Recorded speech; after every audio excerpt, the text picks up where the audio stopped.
You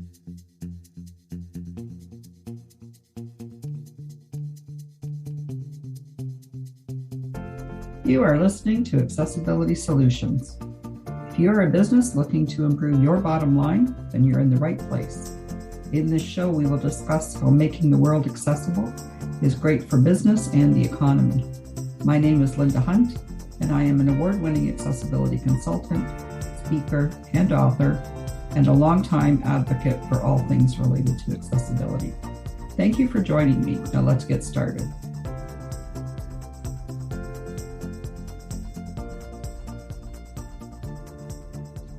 All right. So thank you for joining me again this week on the Accessibility Solutions podcast. I am thrilled this week to have Lorraine Woodward here with me. So Lorraine is an entrepreneur, business owner, and a lifelong advocate for people with disabilities.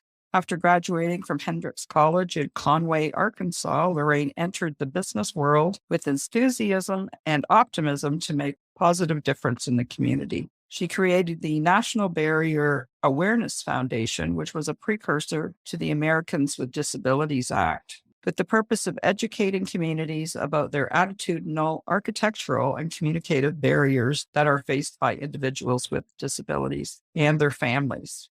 Her career of 30 years has seen her at the helm of several successful startups in the communications and marketing industries, specializing in nonprofit, professional associations, and consumer products. She has earned numerous professional and community service awards and recognition. In addition, she has been inducted into the National Hall of Fame for Persons with Disabilities and the YWCA Academy of Women. She owns an accessible short-term rental property in North Carolina Beach, North Carolina, and another in her hometown of Conway, Arkansas.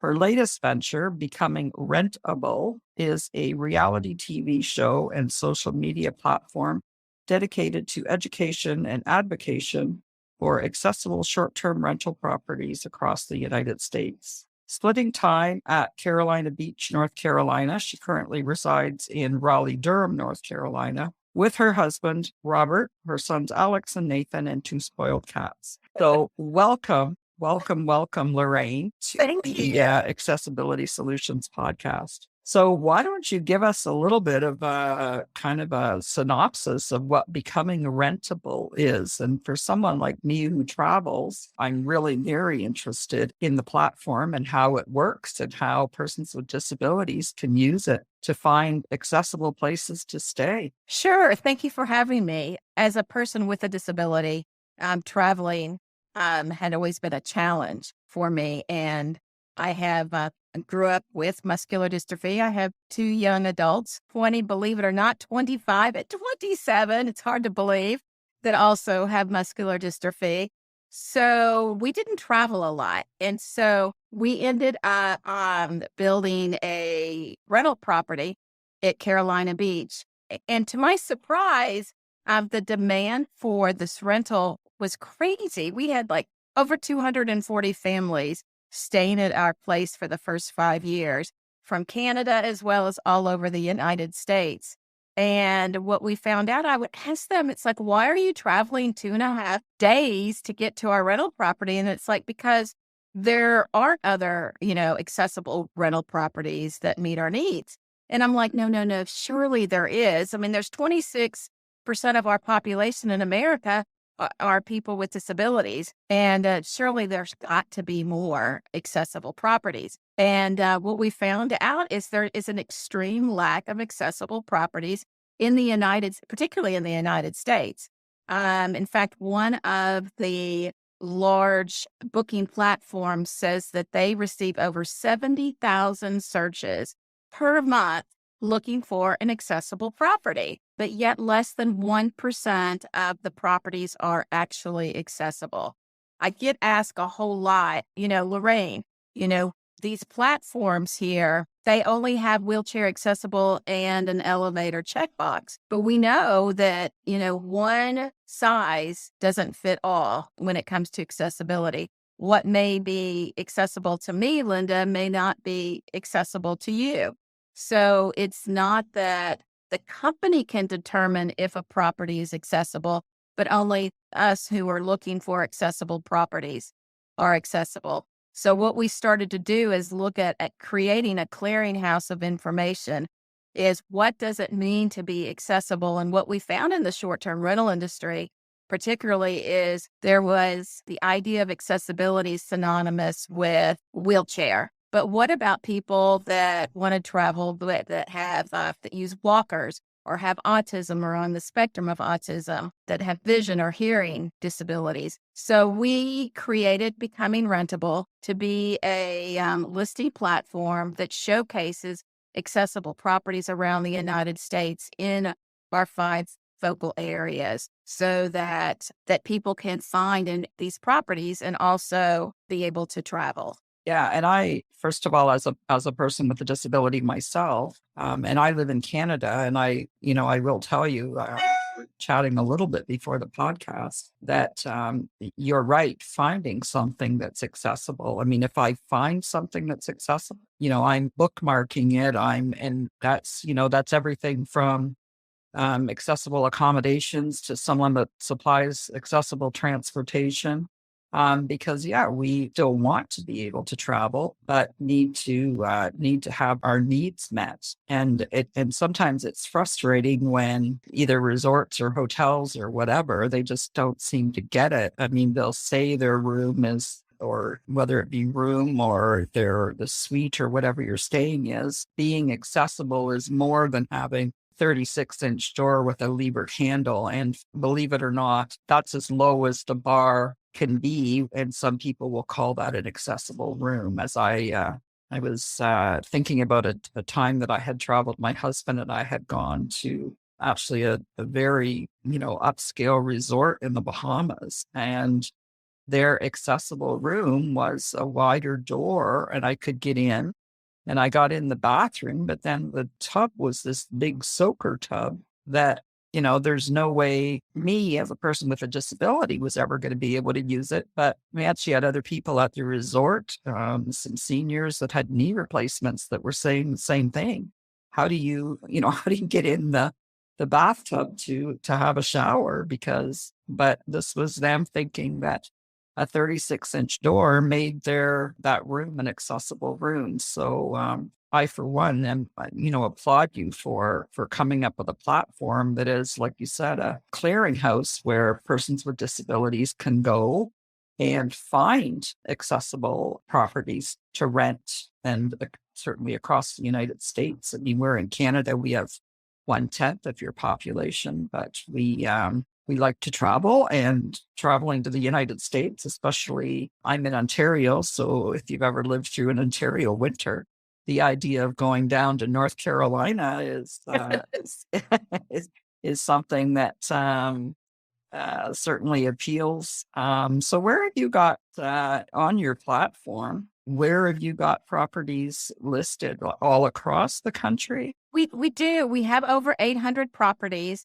One of the elements that makes our site different from the VRBOs and the Airbnbs and the Vacasas of the world is our filters. We've identified 36 different filters that help identify what your needs are. And for me and my electric wheelchair, I need a hard surface driveway. If I know that my wheelchair is going to go on gravel, that means I'm going to get stuck. My wheels just keep us spinning. And so we look at, from the driveway to, is there a ramp to enter the property? Are the doors at the entrance or exterior, are they 36 or 32 inch? So we look at things like, I tell people all the time, I ask them if they have rugs, because my wheelchair is an official rug eating machine. It doesn't matter if it is a small rug, a throw rug, or a big rug, it eats it. And so rugs are a big deal. So it's educating hosts too about what information to put on their listing from a photographic standpoint as well as from a narrative standpoint. Because commonly, our disability community, we look at both. It's like, oh, they don't show the picture, but oh, they say that they have this. So it gives us a reference point to, inquire more information. And so we are firm believers in having both. And we do education to hosts such as photography, because being in a wheelchair, I want to see the floor. And so many times if you go and look for a rental property, the photographs are taken from the waist up. Well, I see is that's a lovely top of a baby shower. Could it be walk-in? Could it be roll-in? Is there a tub? Oh, there's a grab bar. So we educate about in the short-term rental industry what to capture photographically, as well as what to include in the writing. So we do have a comprehensive list of filters so people can really look at what are their needs. I know an interesting point of view is people question me, Lorraine, why do you identify a step, that there's a step? And I said, because a walker can climb one step. My wheelchair, unless there's a ramp, I'm not going to get over that 4-inch quote threshold. Recently, as of this past weekend, somebody said, oh, we're accessible. You won't have a problem. We just have that one threshold. And I said, well, how tall is that threshold? Oh, it's only about 4 inches. I said, okay. Well, when you sit in a wheelchair and you drive and you can figure out how to pop a wheelie up that 4 inches, you let me know, because then that's when I can come and visit. In the meantime, it's not accessible to me. But when I was 30 years younger and I was using a walker, maybe I could have used that. Or again, you have the short-term disabilities of the knee injury, using crutches, other devices that you could get into a property. So we look at that very carefully. Yeah, but my husband and I, with friends of ours, were looking to book a resort, and I get them to send pictures, but they basically said that they had 2 accessible rooms and they wouldn't confirm them until we arrived. So I basically ended up telling them, look, I can't stay in a regular room. And then they sent me a picture and said, well, the only real difference is the glass wall of the shower in regular rooms is a curtain in the accessible room. And that was the only difference. So then I was the same. I asked them to send me a picture of what the regular room shower was. And then they said, oh, but there is a little lip that stops the water. Little lip that stops the water from getting out of the shower. Well, that little lip was 5 inches. And when we say roll in shower, we mean no barrier. We need to roll right in to be able to have a shower. So anyway, that resort is not getting our business because obviously if you need that kind of accessibility, it's not an on request. You can't just book your flight, get there and hope that things are accessible. And pictures of things like what's the clearance from the floor to under the bed. Anybody that's using some kind of a lift to get them from their wheelchair into bed can't just hope that the lift will roll under the bed, because if it doesn't, what's going to happen? My husband's going to get me up on my lift, and then what? Hope he can just throw me onto the bed. And we've had some horror stories. I could write places that we've rented that have not been accessible. So the fact that you've got 36 filters, we're looking at a world where the incidence of disability increases as we age. And in Canada, we refer to the population over 65 as 40% of them identify as having either a mobility, a vision, or a hearing impairment. And so those 36 filters that you're talking about, really come into play when you've got someone that has one of those types of disabilities and requires those accessibility attributes to be, just as I said, if they're not there, they can't come and stay. And so now you briefly mentioned the Airbnbs and the Verbos of the world, which I've used before. And I believe, correct me if I'm wrong, I think it's Verbo, but there is one checkbox that says wheelchair accessible, and that They have two now. They have oh they it's wheelchair accessible and elevator. oh So they're okay. two. The challenge with Airbnb is they do have 13 filters. And it's interesting because validation is what is so key to these larger platforms. We recently did some research as of about 10 days ago. We like to kind of get a barometer of where we are in the larger platforms.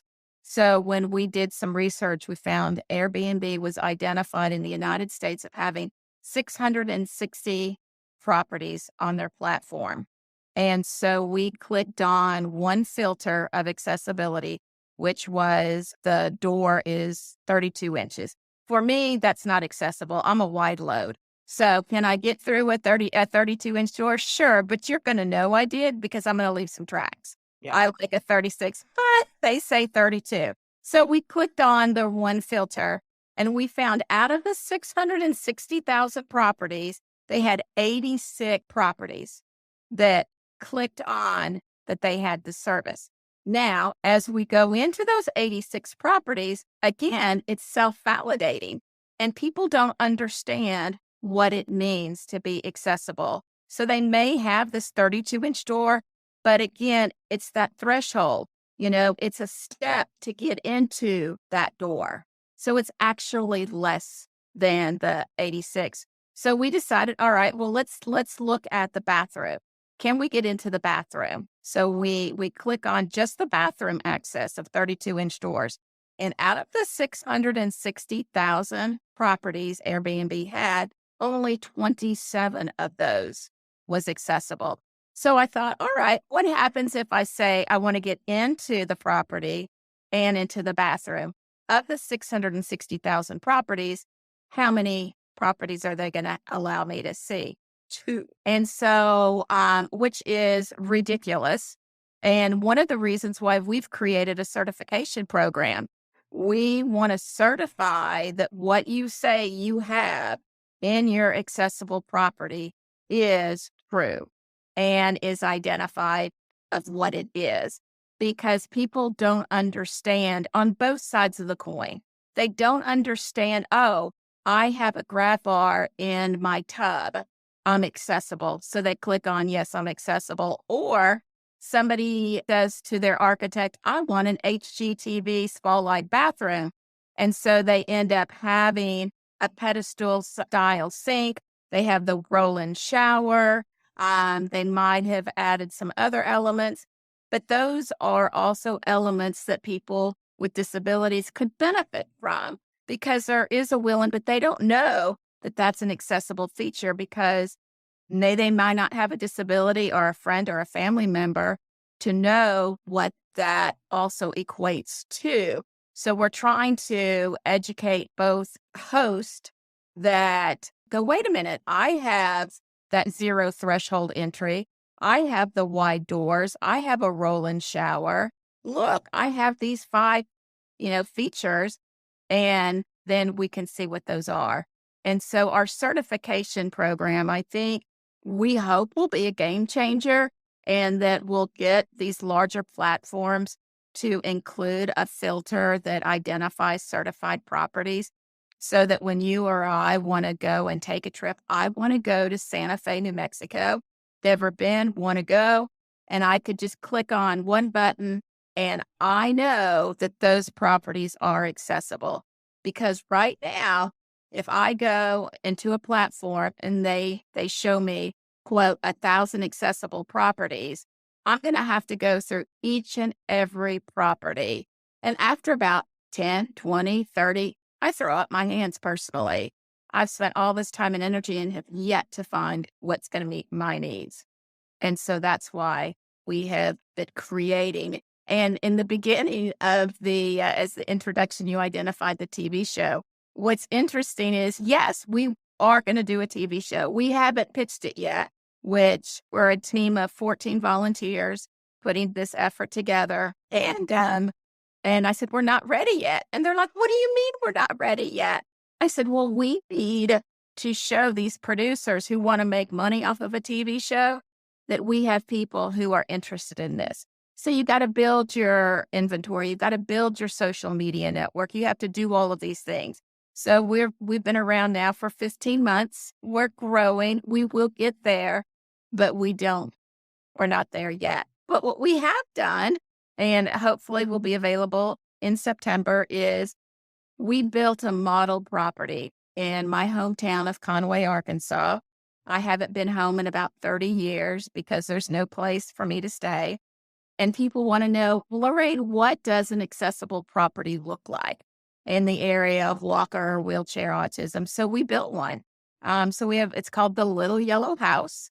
It's 1,100 square foot little house, and it's fully designed for wheelchairs, walker, autism, intellectual disabilities, vision, and hearing. So you can touch, see it, feel it. My hope one day is that we have more little yellow houses, particularly in college and university environments.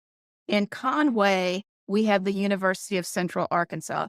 They have a PT department, occupational therapy department, a hospitality courses and degree.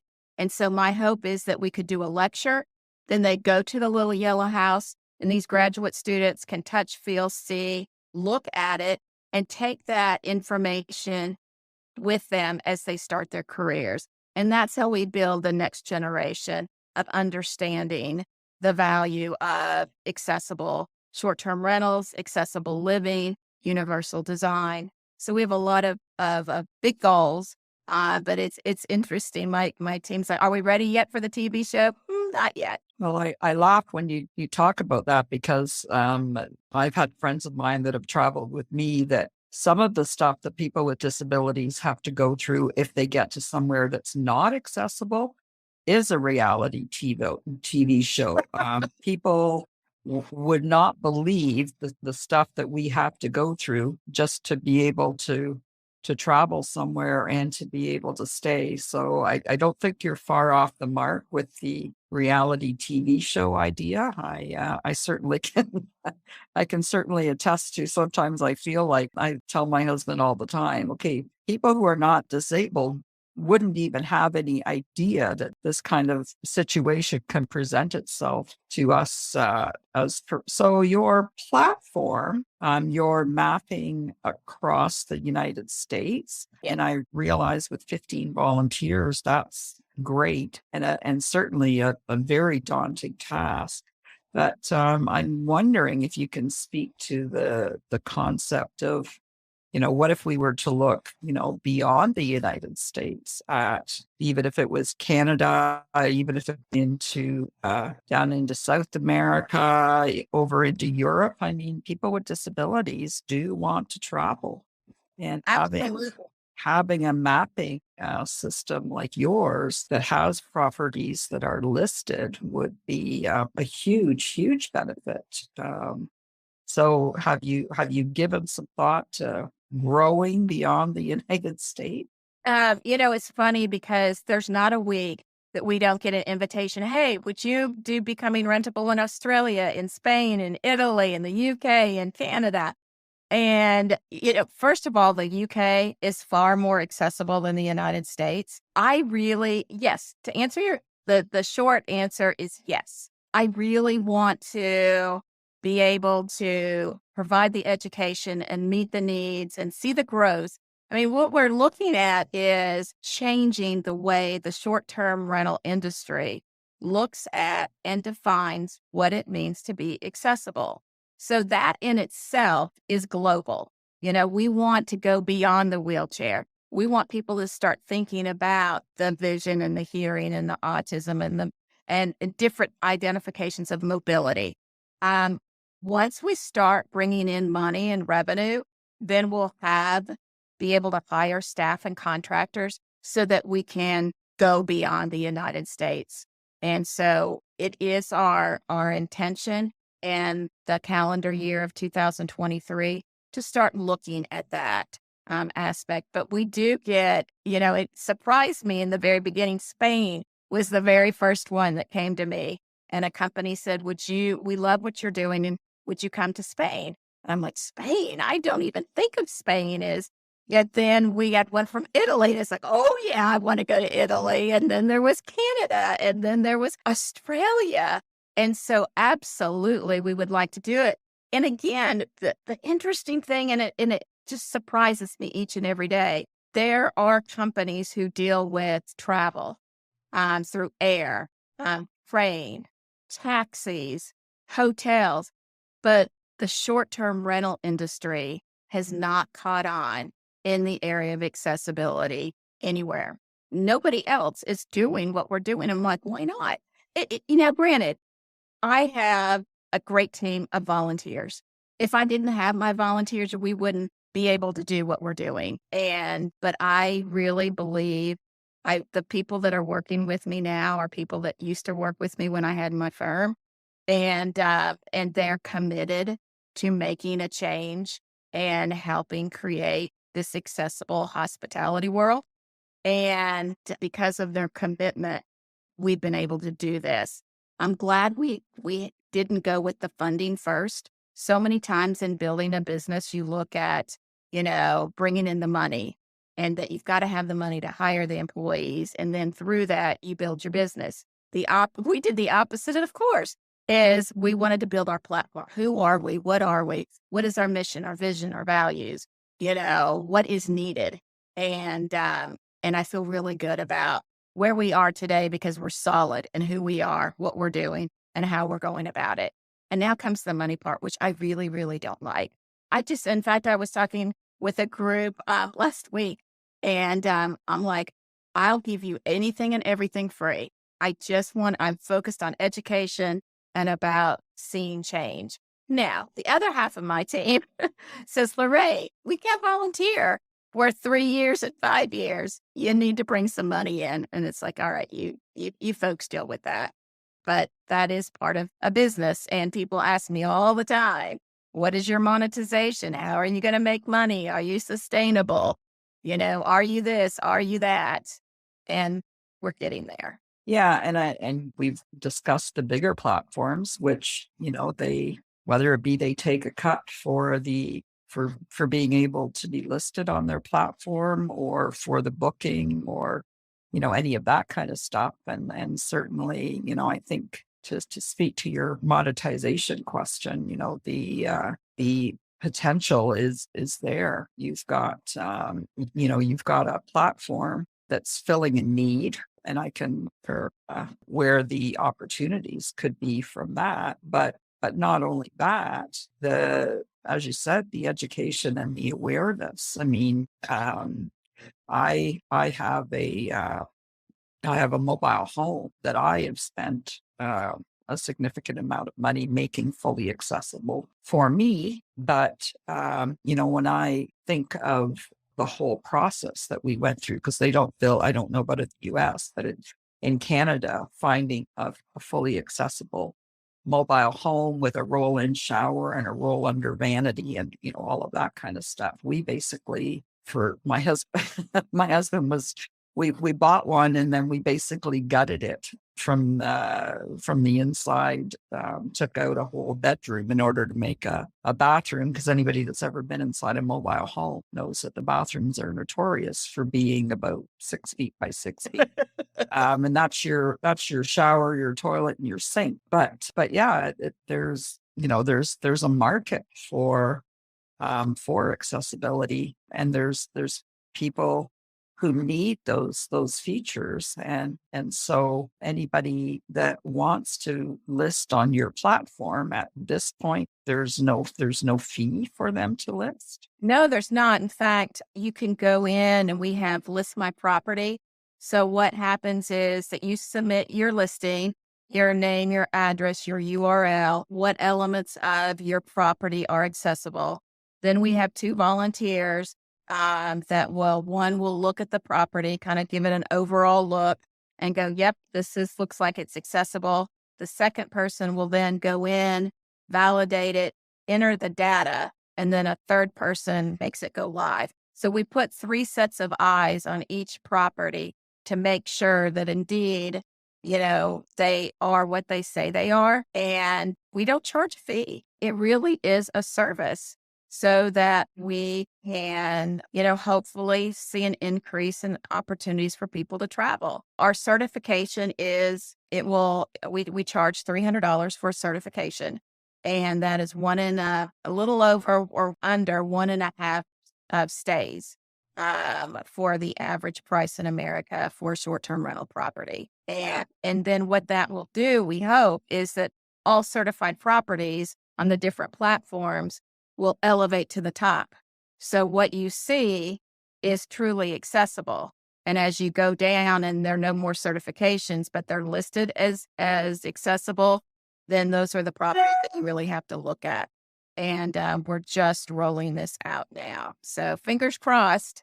Yeah, no, I think you're onto something from a business, from somebody that has a degree in business. I think you're on to a viable business idea, and I'm excited to kind of watch how things roll out. I myself have been on your website, had a little bit of a look around, and I can see, as I said, I can see potential for places to stay, which is, something that as a person with a disability, it's not out there on the bigger platforms. So I really do, speaking personally, want to thank you for your efforts, and the fact that you're doing this as a service is just amazing. So just to kind of wrap up, any last minute thoughts that you want to share with our listeners, Lorraine?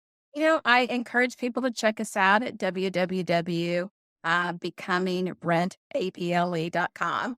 And also we'd love to hear from folks. What are their needs? We have worked with different national organizations about particularly areas that I have personally not experienced. I do not have a family member, nor do I have an intellectual disability, or am I on the autism spectrum. So we've sought out guidance and direction on what information is important. The same is true for vision and hearing. And so we always love to hear from people about, what their needs are. And if they've had successful stay somewhere, please let us know where that is so we can include them in our resources. Okay, well, and I certainly would be happy to share some of my experiences as well.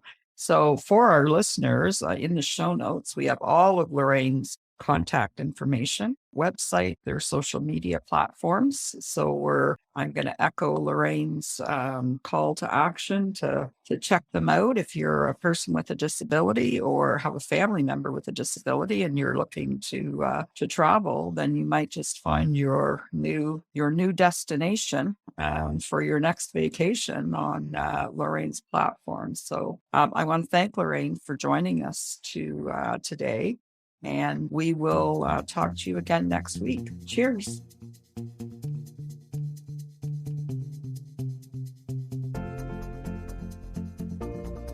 Thank you for listening to Accessibility Solutions. For a free 15-minute consultation to discuss how accessibility can improve your business bottom line, please visit solutions4accessibility.com.